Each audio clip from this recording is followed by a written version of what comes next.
Yes. Okay, we are now live on YouTube. I can start. Not yet. Wait. Do that.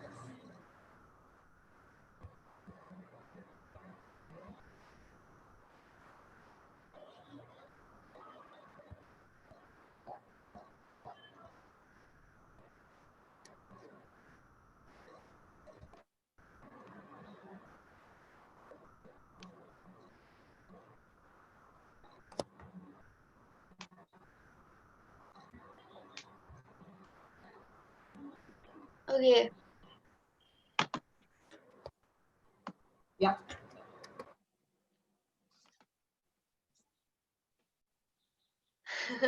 Hello, everyone. Thank you for joining us today for this webinar. We have the incredible Archana Soreng with us. Um, Before I introduce her, I want to explain this campaign, People for Planet.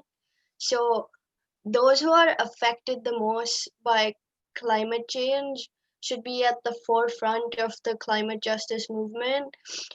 Indigenous people and marginalized people are the most affected by climate change, and they've also been the biggest protectors of the original stewards of the land. So, People for the Planet is a campaign through which we FFF India aim to amplify the voices of those indigenous communities and forest dwelling communities that are threatened to be that are threatened by habitat loss and displacement. And as a movement dedicated to environmental justice, um, it's our duty to center these narratives at, at the center of our movement. So that's what People for the Planet is about. And Fridays for Future India, we're a youth climate justice movement. And we're across India, we have 60 chapters and over 15,000 young people engaging to hold our representatives accountable, and make sure we're striving towards environmental justice. And today we have with us Archana Soreng. And Archana Soreng is from the Khadia tribe in Odisha, and she's the member of the UN Secretary General Youth Advisory Group on Climate Change. And she's also a research officer at Vasundhara, Odisha. And she's a TIS alumnus with a master's in regulatory governance. And her research focus includes forest rights, governance, land rights, sustainable livelihood, natural resource governance, forest conservation, women's rights, and climate justice.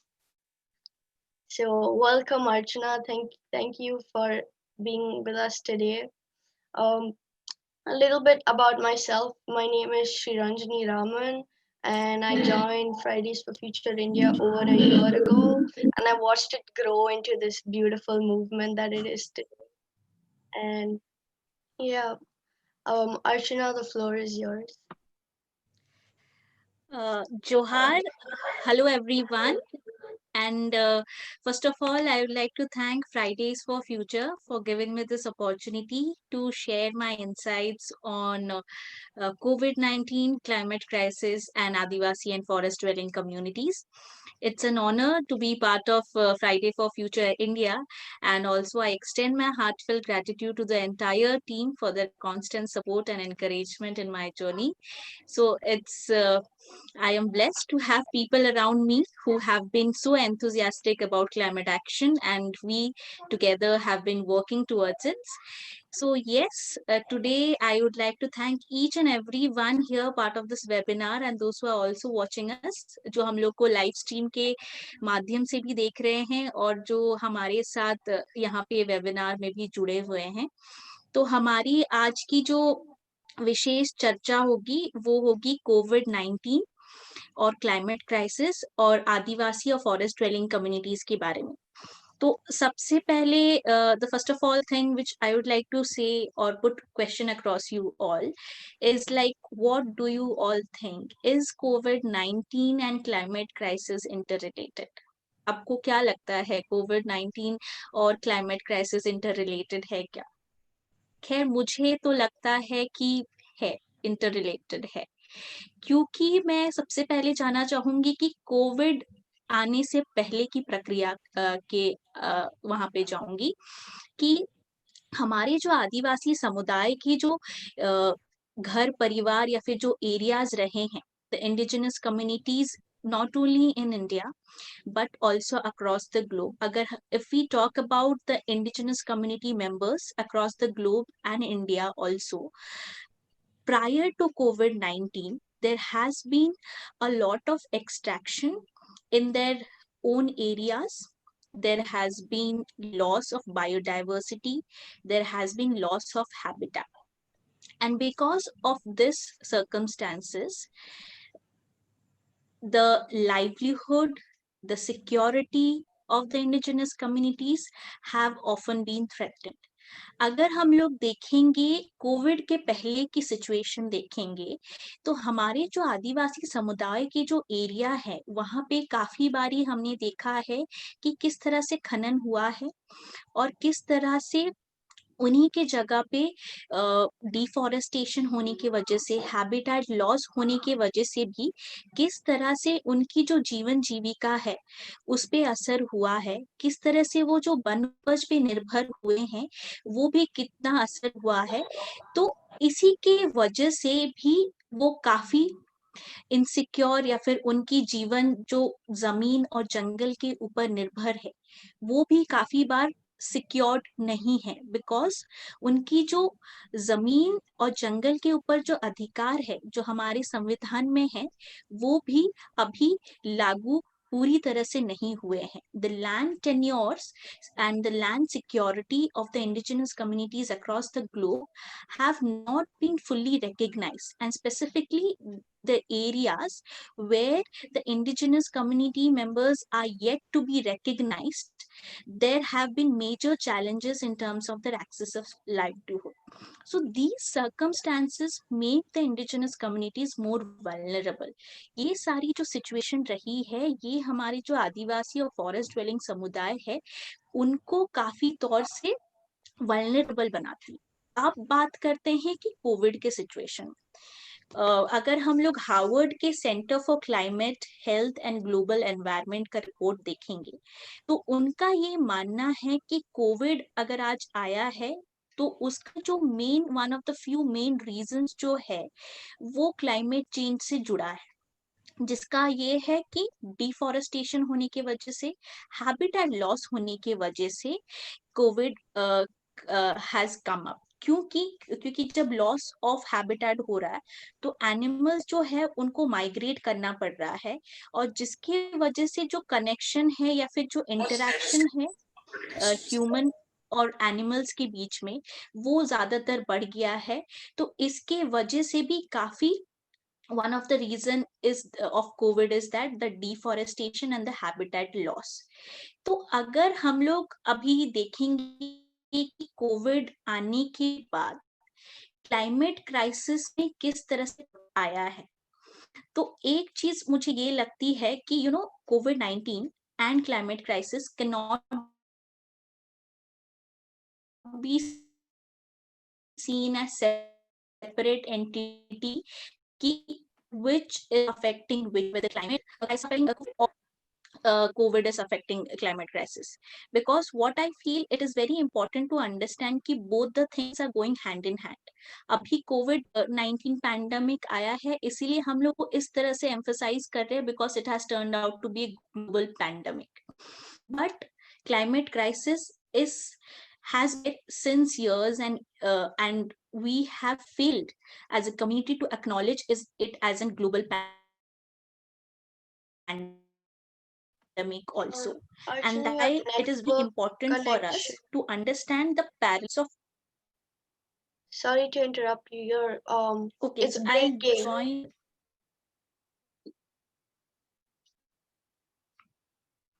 And now you're frozen.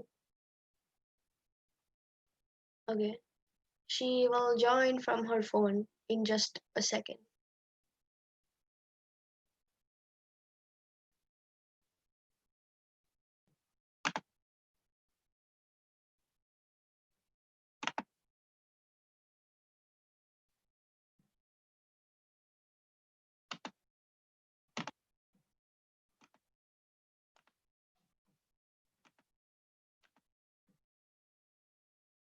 Mm, yes, you're back.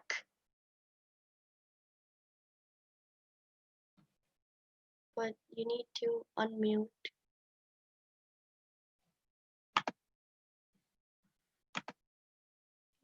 Try again.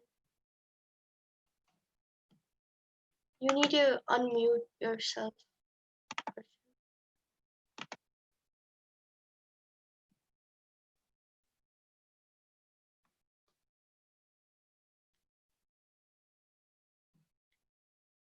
Um, Sorry for the technical difficulties again. It's because of the network connection and the weather. Try.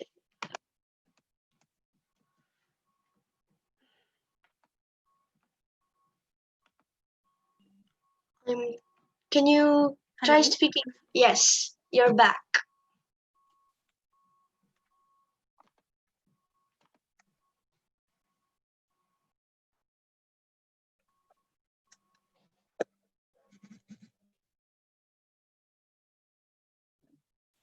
Hello. Yes, Hello. we can hear you. Hello.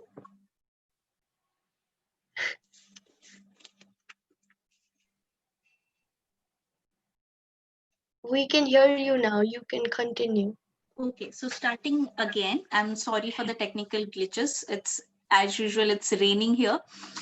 So Johar, hello to everyone.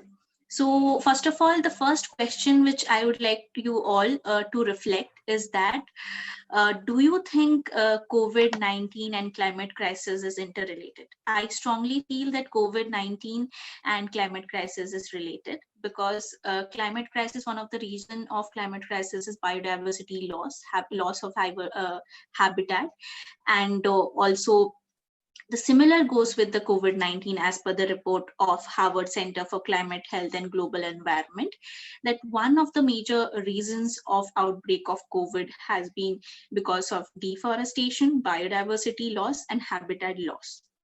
Now, talking about how this COVID-19 has impacted on the indigenous communities across the globe, I would like to say that it is very important for us that COVID-19 has been termed as a pandemic, but climate crisis, which has been there since a lot of since, but climate crisis, we fail to acknowledge it as a pandemic, which has a lot of impact on us. So first of all, I think it is very important to draw a parallel that COVID-19 and climate change is happening right now and is impacting us right now. And in order to combat that, it is very important that a brave, visionary, and collaborative leadership is needed at this particular point of time. And similar goes with both the things is that COVID-19 and climate crisis pandemic needs a collaborative effort, as I said. So now, moving forward, since I am based in Odisha and since I have been working with the indigenous community and the Adivasi and forest dwelling communities in Odisha, I would like to focus more on what has been the measures of how the people in Odisha have been combating or have been fighting against COVID-19, and also how they have been affected by COVID-19. Having said that, I'll just draw a picture of how COVID-19 has affected the indigenous communities across the globe and what are the measures they have been taken. So one of the, if we see, is that the COVID-19 pandemic has disproportionately affected the indigenous people across the globe. The reason behind that is one is structural inequalities and the other is persuasive indiscrimination. क्योंकि हमारे जो आदिवासी और forest dwelling communities मतलब कई सालों से कई वर्षों से इनइक्वालिटीज और डिस्क्रिमिनेशन की वजह से this COVID pandemic is affecting them disproportionately. Now the reason is, what are the measures which the countries have taken to combat COVID-19 as well as climate crisis? Also, I just wanted to know, would you like me to speak in Hindi or would you like me to speak in English, or would you want me to speak in both the languages? English. Okay. Mix of both. Okay. Yeah. ठीक है. So COVID-19 pandemic जो है वो बहुत ही disproportionately indigenous communities को affect करता है because of the structural inequalities and persuasive discrimination. Now it is important, and I would like to present before you all how different countries have reacted, or how different countries have adopted measures specifically in terms of COVID-19 and the indigenous communities. So there are mixed responses from the countries. Some states have rolled out COVID-19 programs and policies specifically in terms of the indigenous communities, keeping them as a center stage. कई जो देश हैं हमारे globe में, उन्होंने COVID-19 pandemic के दौरान उन्होंने स्पेशल पॉलिसीज एंड लॉज बनाई हैं जिसमें उन्होंने जो कोविड के रिकवरी प्लान्स हैं, कोविड के जो रेस्पॉन्स प्लान्स हैं, उनमें उन्होंने आदिवासी समुदाय को, इंडिजिनस कम्युनिटीज को मेजर या फिर प्रायोरिटी देके उनके कोविड रेस्पॉन्स प्लान्स बनाए हैं. दूसरे जो टाइप्स के कंट्रीज है, उन्होंने कुछ हद तक लिमिटेड वे में उन्होंने कोविड-19 रेस्पॉन्स में इंडिजिनस कम्युनिटीज के ऊपर में उनके लिए स्पेशल पॉलिसीज बनाया. कुछ कंट्रीज ऐसे हैं जिन्होंने आदिवासी समुदाय को, फॉरेस्ट ड्वेलिंग कम्युनिटीज को और इंडिजिनस कम्युनिटीज को they have failed to take into account. उन्होंने उनको लेके स्पेसिफिकली कोई पॉलिसीज या फिर कोई प्रोविजन कोविड-19 के रेस्पॉन्स से नहीं बनाया है. तो इस संदर्भ में अगर हम लोग देखते हैं, ना केवल भारत में, ना केवल इंडिया में, बल्कि इंटरनेशनल में हम लोग जब देखते हैं, इंटरनेशनल एरेना में, the indigenous communities themselves have acted as an agent of change. आदिवासी और फॉरेस्ट ड्वेलिंग समुदाय जो है वो खुद ही एक चेंज का एजेंट बन के उन्होंने अपने लिए पॉलिसीज, अपने लिए नियम कानून बनाए हैं अपने ही एरिया में. उनकी जो लोकल सेल्फ इंस्टीट्यूशन है, उनकी जो ट्रेडिशनल नॉलेज एंड प्रैक्टिसेस है, उसी को संदर्भ में रख के उन्होंने अपने लिए रेस्पॉन्स मैकेनिज्म बनाई है कोविड-19 के दौरान. So what I want to highlight here is that different countries have different measures for COVID. Some have included the indigenous community as the core of their COVID response.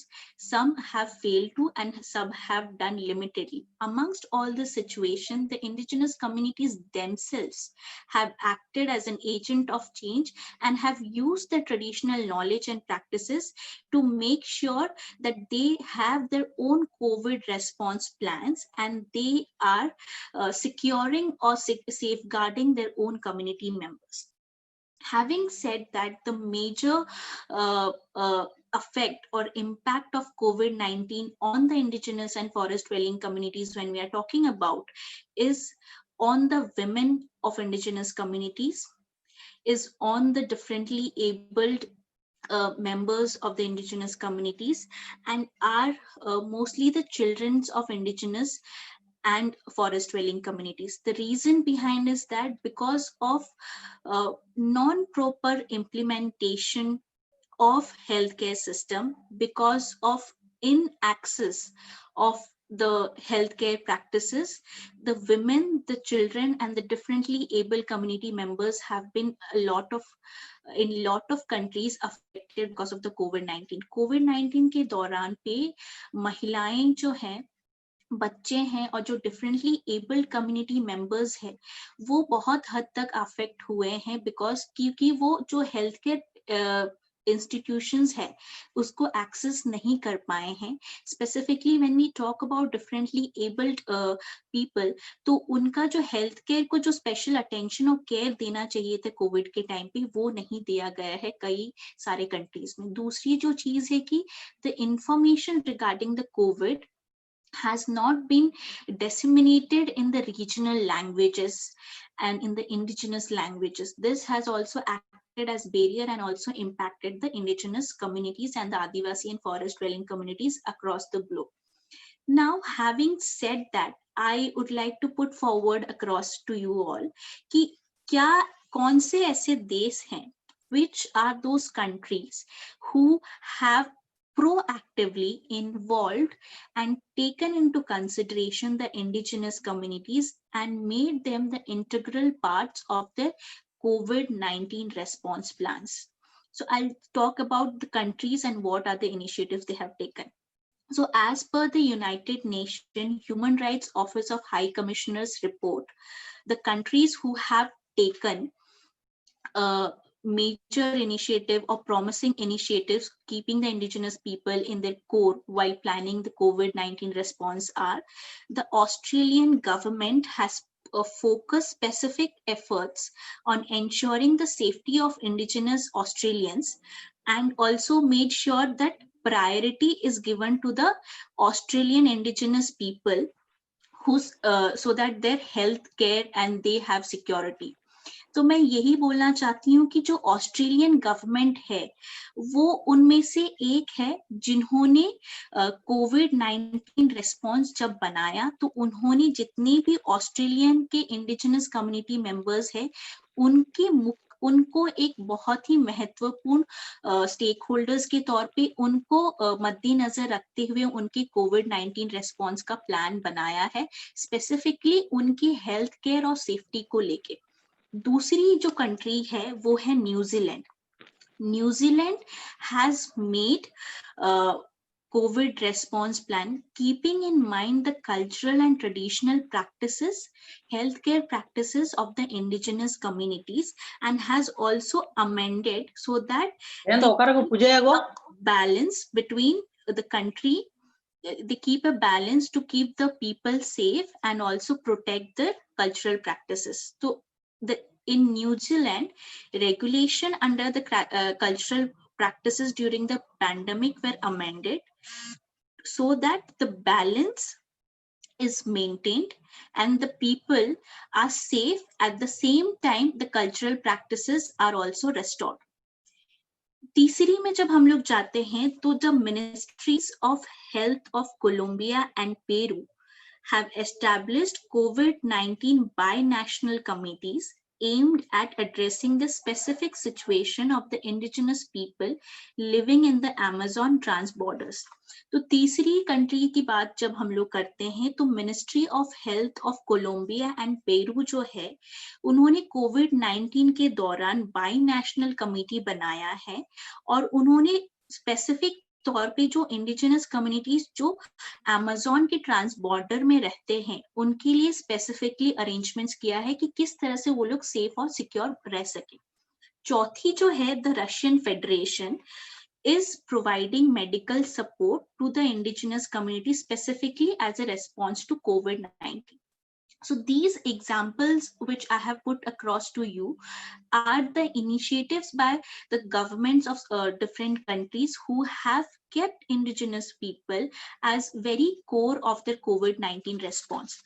अब दूसरी जो बात मैं कहने वाली हूँ कि जब मैंने बोला कि कई जगहों पे इंडिजिनस कम्युनिटीज ने खुद खुद से उन्होंने अपने लिए उनकी जो ट्रेडिशनल नॉलेज एंड प्रैक्टिसेस है उसी के संदर्भ में खुद को कोविड के दौरान बचाने के लिए ऐसे अपने लिए कई नियम बनाए हैं, अपने लिए जो उनकी जो ट्रेडिशनल नॉलेज एंड प्रैक्टिसेस है उसके दौरान कई इम्यूनिटी बूस्टर्स और दवाई वगैरह भी उन्होंने खुद के लिए बनाया. So now I will be sharing with you all that what are the practices by the different indigenous communities in different countries who have themselves adopted or revisited or restored the traditional knowledge and practices so that they can be safe in the COVID-19. So some of those are that in terms of restoring to the traditional healthcare, the countries which have done commendable work and the indigenous communities who have done commendable work is Bolivia, Mexico, and Peru. In terms of reviving or adopting immunity boosters with the help of the traditional remedies, the countries those who have adopted that is Canada, Colombia, Democratic Republic of Congo, Nepal, Uruguay, and Indonesia. And there are initiatives by the indigenous peoples also to revitalize their own traditional knowledge and practices so that they make their own sanitary kits. And the community members and the countries which have taken up initiatives or revitalized their own sanitary kits are Ethiopia. The indigenous communities in Ethiopia have made medicines and sanitary kits out of their roots, tree barks. Morocco have made the sanitary kits with purification plants. Then we have Paraguay who have made sanitary kits with the knowledge they have, the traditional knowledge they have. फिर उसके बाद we have Guatemala and Cameroon, those who have made face mark through their own initiatives and they have shared within their communities. And then having said that, the community members in different parts of the countries in the globe have also, adopted self isolation. उन्होंने self isolation खुद को किया है जिसके दौर से वो लोगों के कांटेक्ट में ना आके they can be safe. So the community members, the indigenous community members who have adopted self-isolation and sealing themselves are New Caledonia, Thailand, Colombia, and Belize. So they have also restored to their traditional way of communities, watchmen community, and then guards which the community are having, and they used to check before anyone come into their villages. The reason behind saying you all these practices of how indigenous community members have adopted their own resilient way by keeping them isolated, sealing themselves, making their own immunity boosters, making their own sanitary kits, and adopting their own traditional knowledge and practices to safeguard themselves is because this is not only the phenomena which has happened in other countries, but it has also happened in India as well. In states of India like Chhattisgarh, Odisha, Jharkhand, Madhya Pradesh, Maharashtra, Andhra Pradesh, Kerala, and many more, and all the northeastern states as well. Everywhere these kind of practices have been adopted by the Adivasi forest dwelling communities, by the tribal community. Now the question arises from me to you all to reflect is that why there is so much similarity between the indigenous communities in India and the indigenous communities across the globe. The answer is, or I would like to share with you all that the indigenous communities' way of living is very much intertwined with nature, and it is similar irrespective of their geographical location. So that is how the indigenous communities have been resilient in terms of COVID-19 pandemic and the efforts which they have adopted in the COVID-19 pandemic. Now, having said that, if I specifically now will be talking about what were the major challenges faced by the community members during the COVID-19, and how the entire problem had a timeline. And then I'll link it with how COVID impact and climate crisis impact goes hand in hand. First of all, when the COVID-19 outbreak happened, and when there was nationwide lockdown was announced. So one of the major challenges faced by the Adivasi and forest dwelling communities of India was that it coincided with the forest based livelihood harvesting season. And that is when the major of the Adivasi and forest dwelling communities were affected badly, because the selling and the collection was of the forest dwelling of the forest based livelihood was hampered. Now, because these earnings from this forest based livelihood acts as a source of safety net for them when during the rains, when there is less opportunity of job, the income earned during these time of harvesting is used by those community members to survive them and to also ensure food security. Having said that, there was lot of resistance, there was lots of advocacy by the peoples, by the community leaders, by the local institution, as to there should be implementation of the minimum support price of the forest based livelihood. And that is when in May 1st, the tribal Ministry of Tribal Affairs came up with revision of minimum support price, and then the price of the minimum support price of minor forest produce was hiked. Now the thing was, and also there came a clarification that the selling, the collection of the minor forest produce will be allowed, which was a source of happiness for the community members, that yes, now they'll be able to sell and they'll be able to collect their own community, their own minor forest produce. However, जो मुख्य challenge जो रहा था इसमें वो ये है कि ये खबर जो है, ये खबर कैसे लोगों तक पहुंचेगा। ये खबर जो है कि मिनिमम सपोर्ट प्राइस बढ़ गया है माइनर फॉरेस्ट प्रोड्यूस का, ये तो खबर में आया, ये न्यूज में आया, लेकिन ये जो गांव में जो लोग रहते हैं ये उन तक कैसे पहुंचेगा। सबसे पहले मैं आपके सामने ये शेयर करना चाहती हूँ कि हमारे जो आदिवासी समुदाय हैं, जिनके साथ हम बातचीत करते हैं, जिनके साथ हम काम करते हैं, उन्होंने मुझे ये बात बोली, they told me this, that हमारे घर में टीवी नहीं है, कि हमारे घर में यूट्यूब नहीं आता है, कि फोन नहीं है, कि वीडियोस नहीं आता है, कि हम लोग को पता चलेगा कि ये minimum support price has been increased.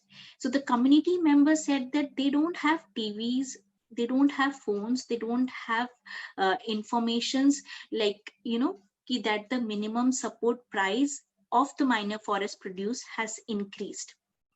Now, the major challenge or major reflection here is, in case of there has been any, even during this pandemic, how the information dissemination was a major challenge, and how the people were unaware of lot of things. Now, because of the efforts of the civil society organization and the efforts of the governments, which persisted for a long time, the people slowly and gradually got to know about, लोगों को धीरे धीरे पता चलने लग गया कि minimum support price बढ़ा है माइनर फॉरेस्ट प्रोड्यूस का, वन उपज का।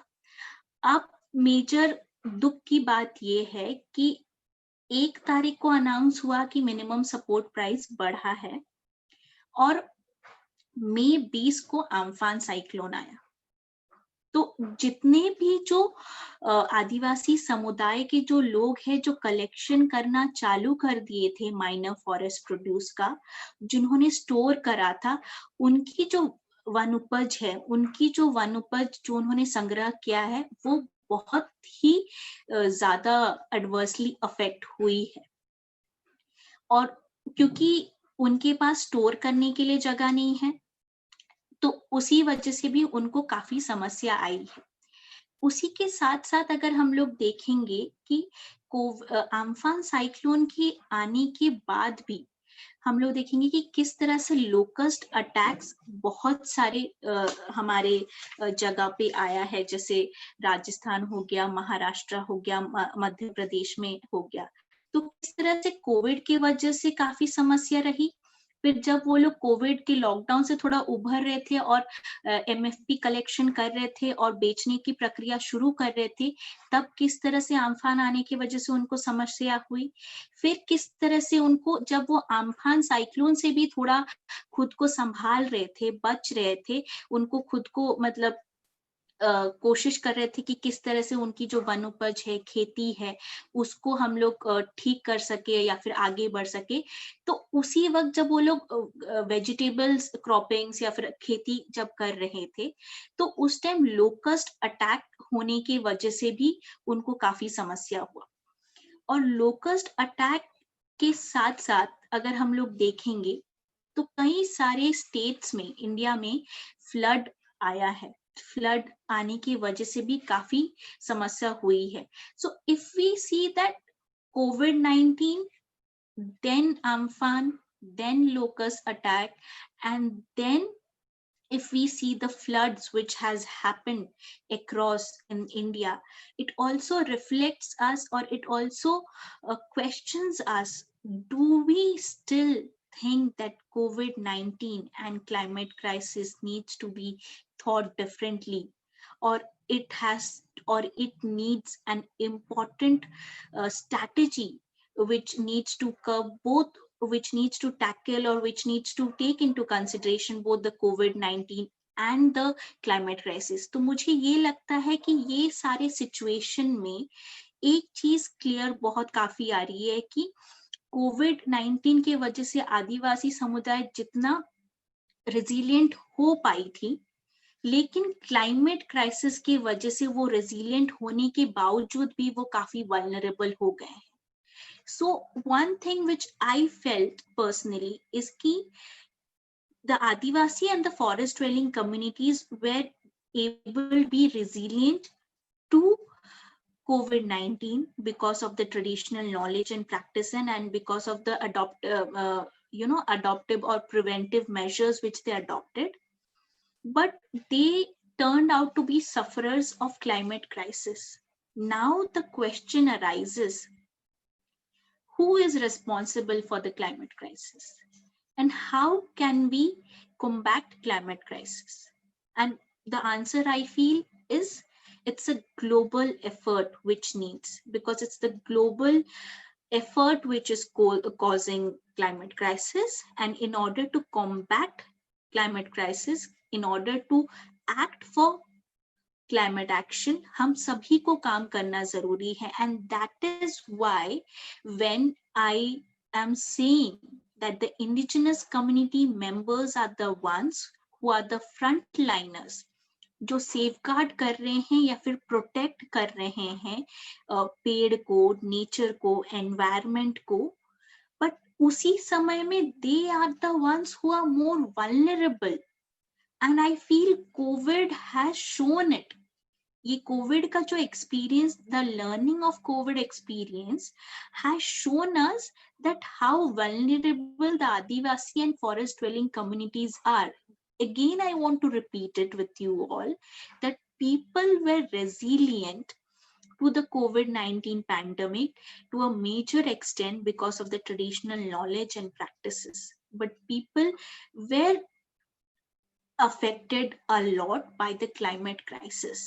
And that is why when I say that indigenous community members needs to be the integral part and integral stakeholders of the climate action, it is because they have the knowledge to protect environment and nature, and they are the ones who are affected the most. Their experience, their wisdom and learning is very, very important when we act towards climate action.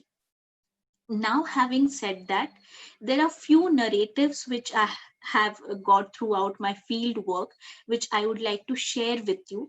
Is that when I was interacting with the women collective of Odisha, the women leader of women collective of Odisha, is that she told me in Hindi, I'll tell in Hindi and then I'll tell in English also, कि दीदी मुझे बहुत दुख हो रहा है कि हमारे जो आदिवासी भाई बहन जो शहर चले गए थे, उनको इस समय में देख के मुझे बहुत दुख हो रहा है, क्योंकि उनके पास खाने के लिए और रहने के लिए भी जगह नहीं है. अगर हम बचे हुए हैं आज, वो सिर्फ और सिर्फ जंगल की वजह से ही हम लोग कोविड के वक्त पे बचे हुए हैं. I am deeply saddened to see my own community members in the cities who are struggling for food and shelter. I feel grateful and I feel I am saved, protected today. It is only and only because of the forest.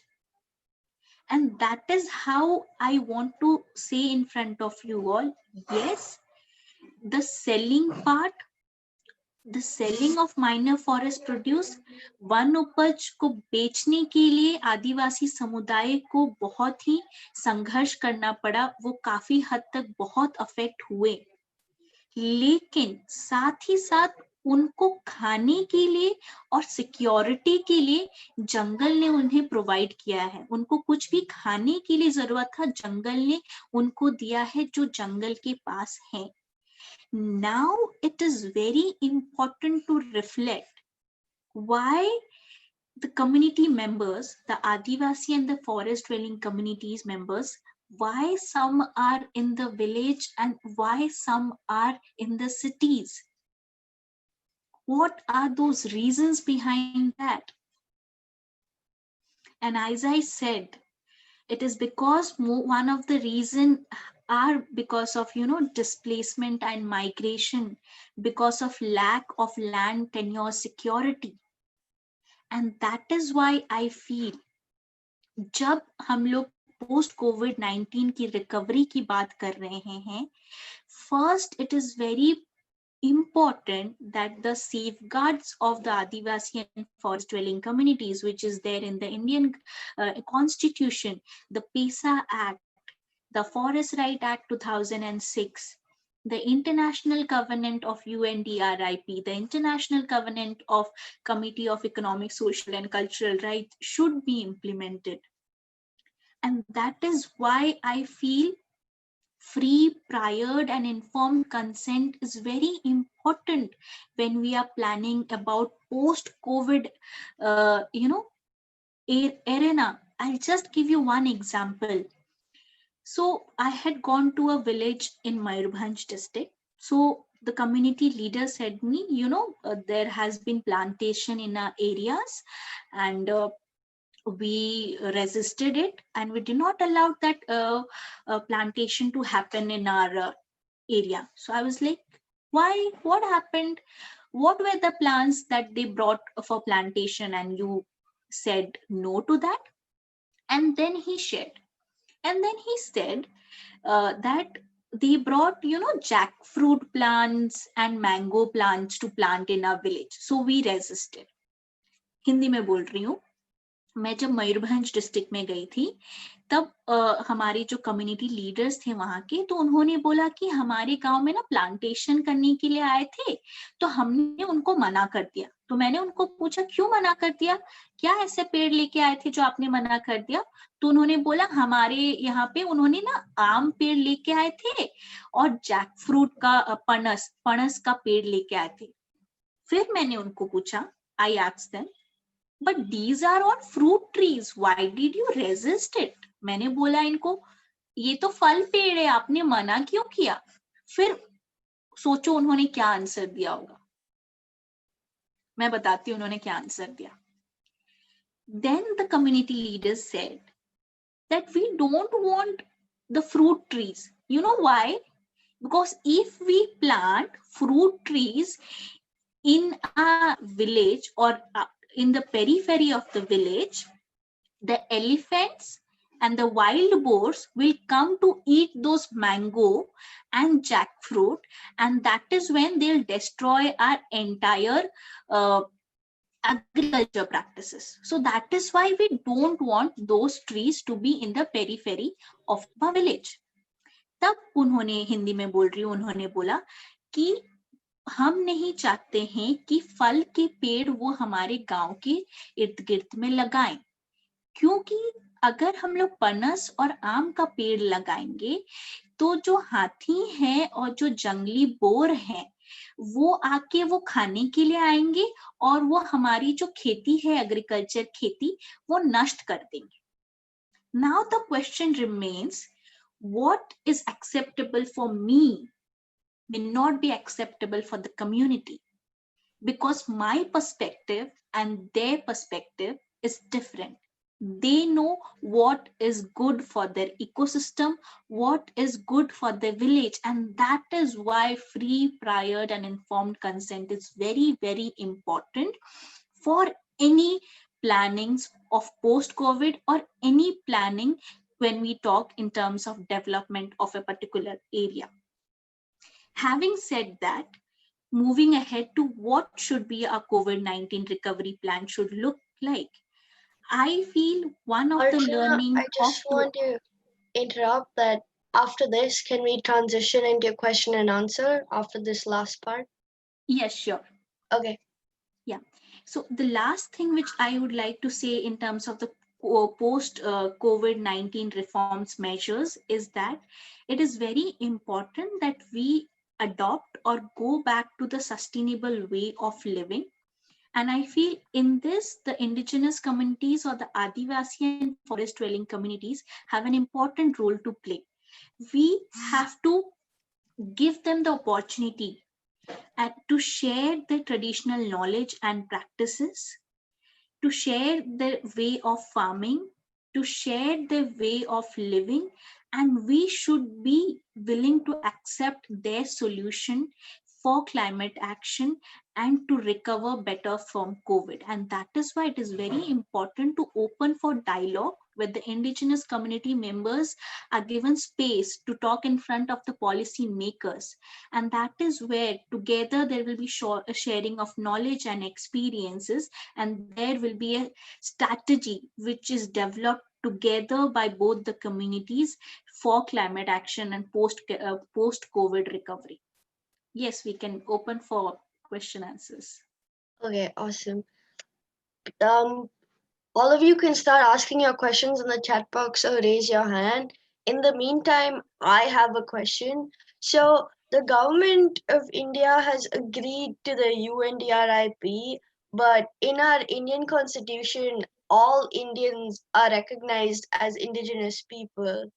So, how do we still get the government to take FPIC of like Adivasis and like forest dwelling communities seriously? Because even though we agreed to the UNDRIP, we have our own set of laws that we don't need to follow, right? Like PISA and fifth schedule and sixth schedule and all of that. So how will that work?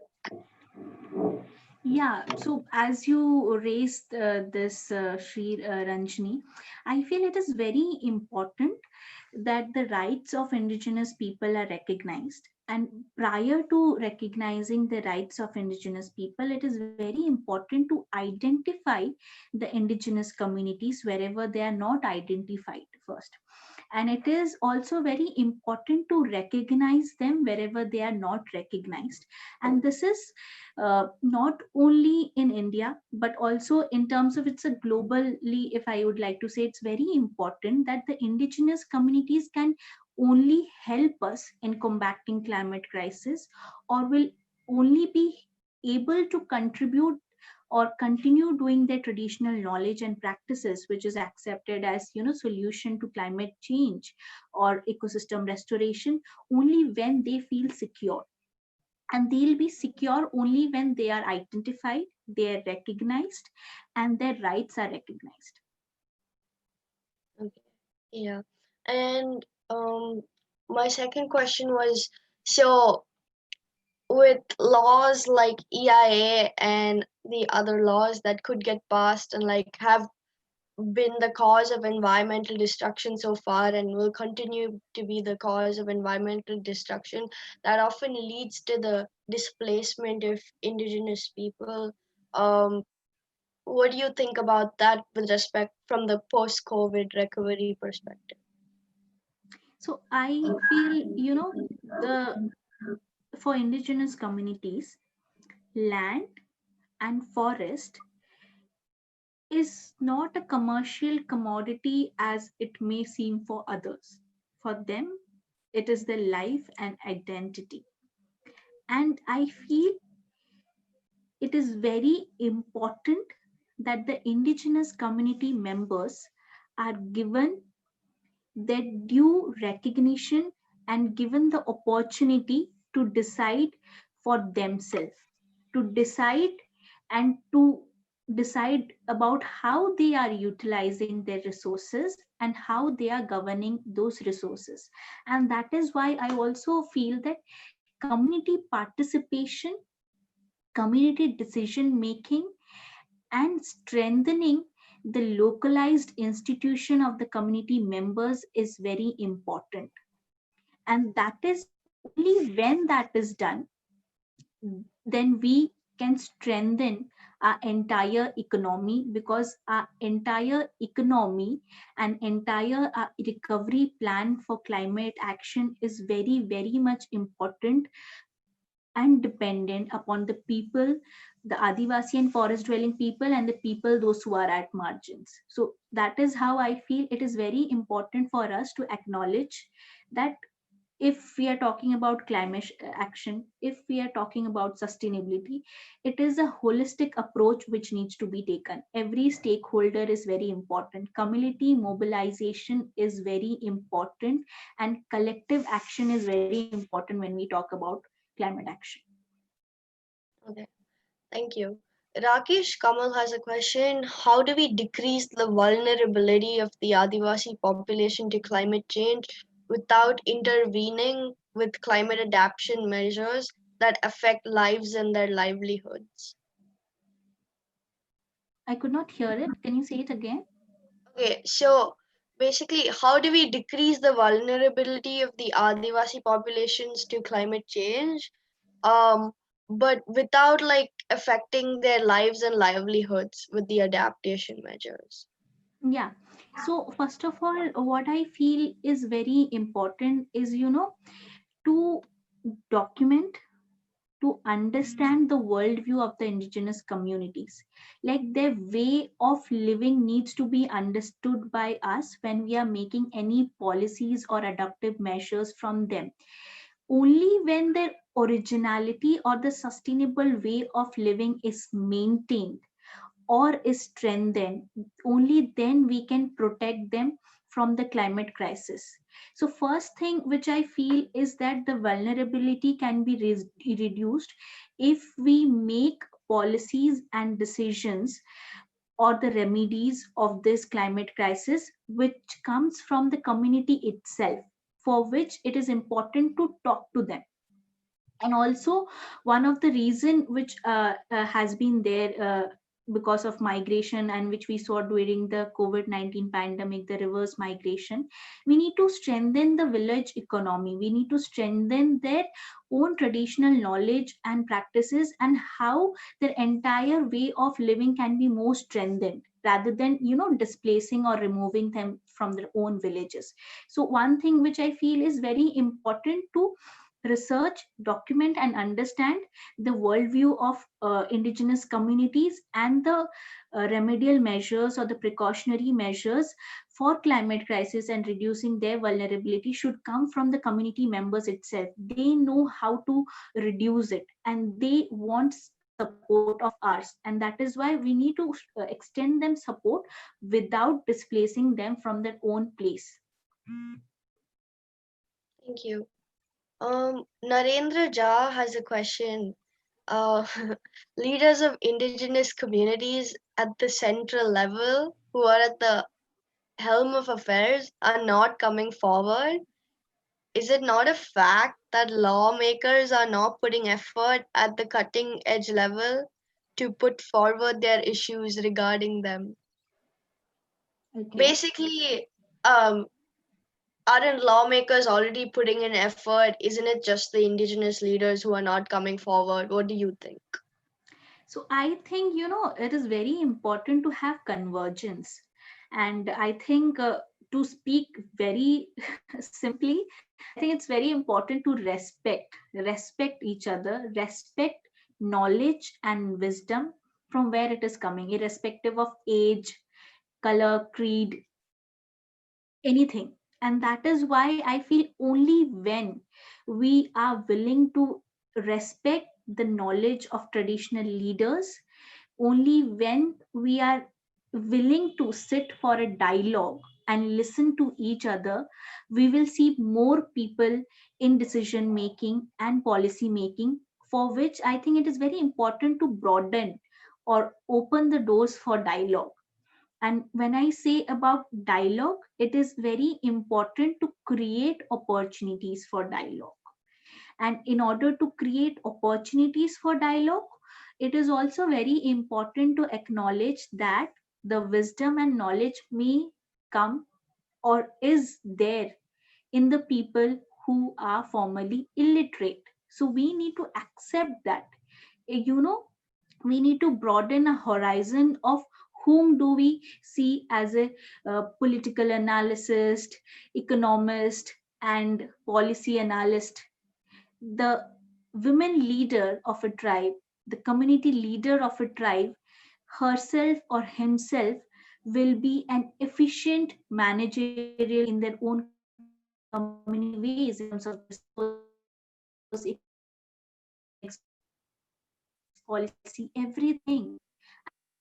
And I think we should broaden our horizon of whom do we see as a knowledge, we should be from wherever it comes. Yeah, that's so important. That was a great answer. Um, Manishri is asking a super important question that I think is important for all of us here in the Fridays for Future India movement. How, as young India, can we create spaces that put Indigenous community members at the center of this climate conversation? Yeah, so I feel, first of all, I would like to thank, and I would also like to share this amongst us all, that I feel that among our youth groups, there has been a lot of acceptance, and we are willing to work in a collaborative way. If we talk about the young environmentalist groups also, because I think see a lot of indigenous youth participating and who are vocally and whose voices are heard. Having said that, what needs to be done, I feel, for that, we youth have to support each other. I, being in Odisha, may not be able to know what is happening in the southern parts or western parts or eastern parts. But we need to come together and in a collaborative approach identify who are doing what creative or innovative way in terms of climate action. And that is why I also feel not only along with us youth to document research and write about our own colleagues and friends, but also the government authorities have to play an important role in identifying youths who have been doing remarkable work. And that is how I feel. When I say remarkable work, it is not only in terms of writing, speaking, but it can be in terms of arts, dance, singing, any forms of expression. And that is when we'll broaden a horizon or put effort in identifying those talents or those youths. We'll be able to bring together more youth or more indigenous communities in the forefront. Having said that, I also feel the barriers of language, the barriers of technology also many a times restricts community members to participate in productive activities. And that is why I also strongly feel, yes, social media activism and social media engagement is good, but also we need to put in effort to go to the ground, to go to the people, those who are the front runner, to go to the people, those who are affected, to the people, those who are ground. And that is why I feel field exposure is very, very important, which helps us in identifying people and also bring people from the local level in the front and in the integral part. And this not only for India, but in terms of the global perspective. Thank you. Um, I have a question. You spoke a lot about the resiliency of tribal communities in combating COVID, or like in general, just combating or like surpassing, persevering against like a natural disaster or a problem. So, since you're from the Khadia tribe, I was wondering if you could share a story that's like a real life experience, or just even a story that has been passed on to you about resiliency. Okay. So the thing is, I would like to share two things. One is in terms of what I spoke now is kind of the adoptive ways which have been adopted during the COVID-19. And also there are a lot of times, wherein we also know how indigenous communities have alternatives to plastic pollution in kinds of leaf plates, in terms of branches, in terms of chairs and tables which they make. But I feel today I would like to share one story along with the question which Sri Rajni asked me, is that once I had been to field visit to Paudi Bhuiya community, that is the particularly vulnerable tribal groups in Orissa. So I went to the home of Sardar, who is the community leader there, and then I was there to understand the implementation of Forest Rights Act. And that is when I asked that I want to also visit to the other village. So will you take me there? So he was saying, yes, let's go to the nearby village. So we started walking, and then I said, how far is this? So he said, it's very nearer. So I said, how far? So he was saying, उन्होंने यही बोला कि एक पहाड़ cross करना पड़ेगा, एक नदी क्रॉस करना पड़ेगा, एक जंगल क्रॉस करना पड़ेगा, फिर हम लोग दूसरे गांव पहुंच जाएंगे। और मैंने बोला अब मतलब चल के जाना पड़ेगा। फिर हम लोग चलते रहे, मतलब वो बहुत स्पीड चल रहे थे, मैं बहुत धीरे चल रही थी क्योंकि मैं चल नहीं पा रही थी। और वो बहुत फिट लग रहे थे, मेरे से बहुत बुजुर्ग थे, पर वो बहुत फिट लग रहे थे। तो ऐसे करके 5 किलोमीटर चलने के बाद हम लोग दूसरे गांव पहुंचे। फिर वहां पे हम लोग बातचीत वगैरह की। फिर वापस जब आना हुआ तो उन्होंने बोला कि हम लोग को इसी रास्ते से ही जाना पड़ेगा। तो मैंने कहा इसी रास्ते से फिर से चलने जाना पड़ेगा, मैं चल नहीं पाऊंगी। तो उन्होंने बोला बेटा कोई और रास्ता नहीं है, तुमको चल के जाना पड़ेगा। तो मैंने बोला ठीक है।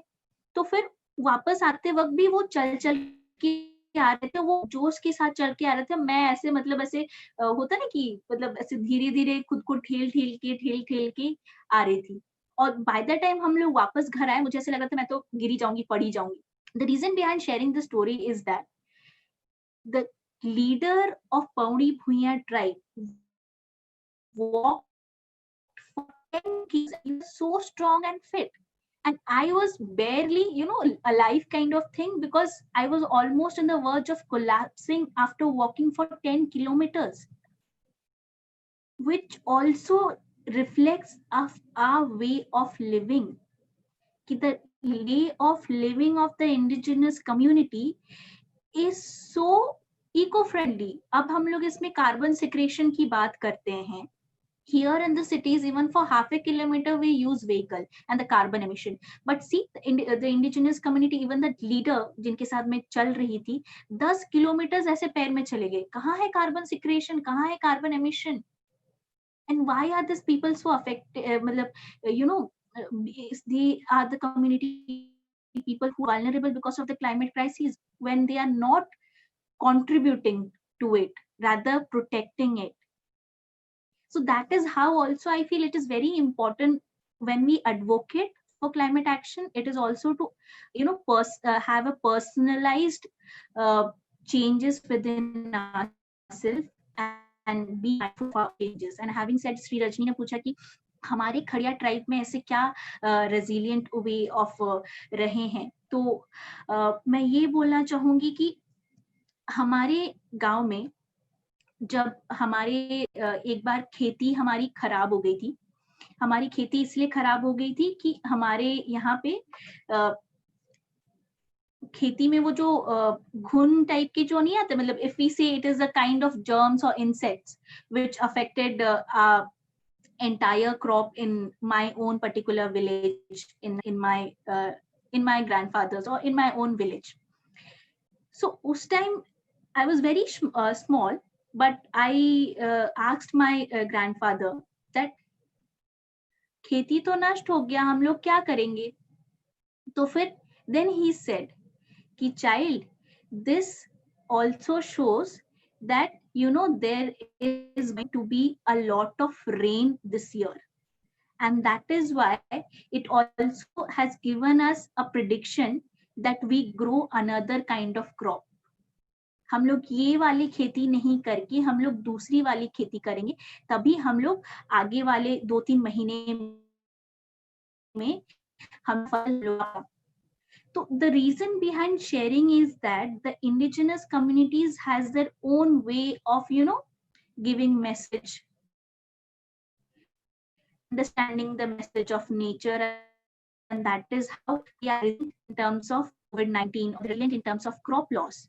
And that is how they have the rotational way of agriculture farming. कि ये नष्ट होगा तो दूसरा है, और अगर नष्ट भी हुआ उसके पीछे का क्या रीजन रहा है, that is what my grandfather knew. And that is what my father knew from my grandmother, and that is how transition of knowledge happens कि ऐसे दोपहर को देख के ऐसे बारिश आएगा, ऐसे यहाँ से हवा आएगी, आंधी आएगी, ये सब चीजें कैसे पता चलती है? So that is why I want to say कि indigenous knowledge and indigenous traditional knowledge and practices are very scientific. They know how to study nature, they know how to understand the nature. Yeah. If you don't mind sharing, what was the crops? Yeah, so that was maize.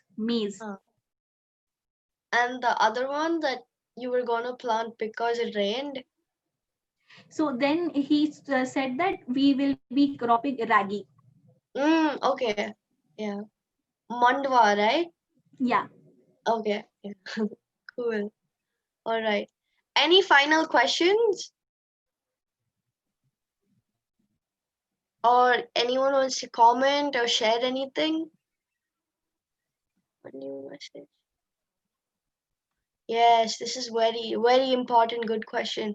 How can indigenous youth participate in the I'm probably saying it wrong, sorry. Talaibara or Odisha mining movement in a non-violent way? And how can we make an impact in stopping this rampant deforestation that's happening? So for those of you who don't know, in the Thalaiba district in Odisha, there were like over 40,000 trees cut in December. So, yes. So, how do you think indigenous youth of Odisha can engage with this issue? First of all, I feel it is very important for us indigenous youth to be aware of our laws and provisions, the constitutional safeguards and the international covenant. Because only when we are aware or only when we read about it, we will be more strengthened in terms of only when we know our rights, we'll be able to speak up. So I think reading that is very important. I also do understand that there are certain problems and challenges in reading those and in understanding those. And that is why I feel it is very important to form study circles or sharing circles in which, you are together with your आप अपने समुदाय के साथ आदिवासी युवाओं के साथ पढ़ने की कोशिश कर रहे हैं। साथ ही साथ मैं ये भी मुझे लगता है कि हम लोग को बुजुर्गों के साथ इस बारे में चर्चा करनी चाहिए कि आदिवासी युवाओं को तो करना ही, लेकिन कलेक्टिवली कैसे बुजुर्गों के साथ करना है वो भी बहुत जरूरी है। दूसरी बात है, I feel it is very important कि अपने तरीके से आप बातों को रखो कि आपको जो कंसर्न है उसको वॉइस आउट करना बहुत जरूरी है। And as I said, expression can be in any form, speaking, writing, drawing, painting, and that is how it is important कि आप अपनी बात vocal होके अपने ही different kinds of expression में रखो. And I feel it is very important to engage with the people and the government, and also to write to them that these are your concerns and this is what the indigenous youth want, or this is what is the perspective of the indigenous youth. And at last I would like to say it is a collective way of putting things across. So I think it's very important. Yes, indigenous youth have to be, or adivasi youth have to be front runners in this, but also I feel it is very important that we, together with the leaders, ancestors, our own family members, come together and act collaboratively with much strength. Absalom, I'd like to add to Archana's answer by saying um, you can reach out to Fridays for Future India and we can help you set up an Odisha chapter and help like through FFF India, or we can knowledge share and you can learn how to organize people, mobilize and like share knowledge in schools and with young people, or how to write to your representatives, how to file an RTI, like how to participate in non-violent direct action that gets the point across and holds our government and representation accountable to make sure they're in line with environmental justice. So we'd be happy to welcome you, join. And with that, I think this is a great place to conclude today's session. Thank you so much, Archana. This was great. I learned a lot, and I'm sure everyone else did. And I really hope we can have more sessions like this. And also, everyone in this call, you're welcome to join the other People for Planet conversations that are happening this week so that we can learn more about all these issues happening in different places and learn about the laws and how to proceed. So thank you so much, Archana. Thank you so much, Sri Ranjani, and thank you, Friday for Future, for giving me this opportunity. And lastly, I would like to say that, I strongly feel every youth groups and every youth has their own aspiration and dreams. I think we should continue to persistently, go towards achieving our dreams and aspiration, because it is the only constant engagement that helps you to reach to a particular landmark or milestone. And that is how I also feel in terms of acting towards climate action. It is only a constant engagement which will help us reach towards a milestone and landmark in climate action. Yes, for sure. All right. Thank you. Thank you so much. Thank you, everyone. See you on the next session.